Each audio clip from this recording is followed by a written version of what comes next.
Леонард Коуэн, сын иммигрантов из Польши и Литвы, родился в 1934 году в Монреале.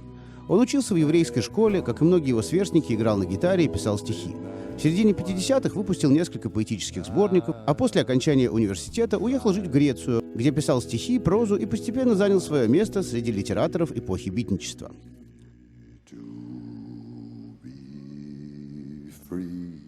Еще в детстве меня тронула музыка и одухотворенность речей, которые я слышал в синагоге. Все было там таким важным. Я всегда полагал, что мир был создан при помощи слов, и поэтому всегда видел неземной свет в этих речах. И это то, к чему я всегда хотел быть причастен. Свою музыкальную карьеру Коуэн начал довольно поздно. Ему было 32 года, когда в Америке он познакомился со знаменитой фолк-певицей Джуди Коллинз, которая, послушав его песни, настоятельно порекомендовала Коуэну начать сольную карьеру. За последующие годы музыкантам было записано 1,5 альбомов, некоторые из которых стали платиновыми, и отыграно бесчетное количество концертов по всему миру.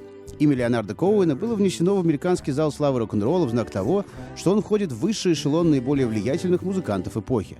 Сам Леонард Коуэн признавался, что сочинение песен – процесс очень тяжелый и долгий.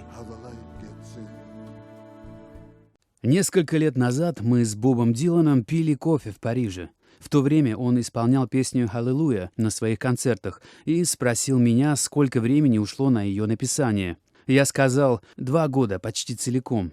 Он был в шоке. Затем мы заговорили о его песне «I and I».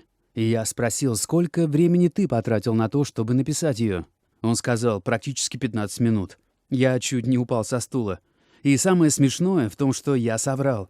На самом деле на «Аллилуйя» ушло почти 5 лет. Конечно, и он соврал. У него, наверное, ушло минут 10. Sincerely, a friend.